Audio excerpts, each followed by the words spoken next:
আচ্ছা বাচ্চারা, তোমরা সবাই আজকে এসছো, ভালো লাগছে খাওয়া দাওয়ার পরে। কিন্তু আজকে আমি একটা জিনিস লক্ষ্য করলাম যে তোমরা যখন খেতে বসেছিলে খাওয়ার আগে অনেকে কিন্তু হাত ধোওনি। তো এই হাত ধুতে হবে আমাদের, এটার কিন্তু একটা পদ্ধতি আছে। 6টা স্টেপে আমরা এই হাত ধোয়াটা কিন্তু শিখবো আজকে। তো তোমরা কিন্তু এটা বাড়িতেও করবে খেতে বসার আগে। তো প্রথমে কি করবে, জল খুলে কলের তলায় প্রথমে হাতটা এইভাবে ভেজাবে। তারপর হাতে হ্যান্ড ওয়াশ বা সাবান নিয়ে এইভাবে প্রথমে হাতের এই দুই দিক তোমরা ভালো করে ঘষবে। তারপরে হাতের পিছন দিকে ঠিক এইভাবে দুই হাতে ঘষবে। তারপরে কি করবে, তোমরা খেলাধুলো করার সময় আঙুলের নখের মাঝখানে ময়লা ঢুকে যায়, দুই হাতেই তাহলে তালুর মধ্যে এইভাবে হাতটাকে ঘষবে। দুই হাতেই করতে হবে কিন্তু বিষয়টা, সবাই ভালো করে দেখো। তো এইভাবে করার পরে আবার ওই জলে হাত ধোবে। হাত ধোয়ার পরে কিন্তু তোমরা কখনো অন্য জিনিস আর ধরবে না, সোজা খাবার টেবিলে চলে যাবে।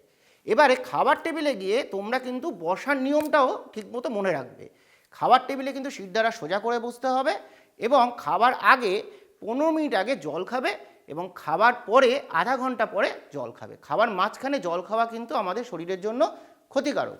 আরেকটা জিনিস তোমাদের বলি, খাবার সময় খাবার নষ্ট করা এটা কিন্তু একদম ঠিক নয়। কারণ আমাদের দেশে খাবারের প্রচুর স্বল্পতা আছে, অনেক মানুষ খেতে পায় না।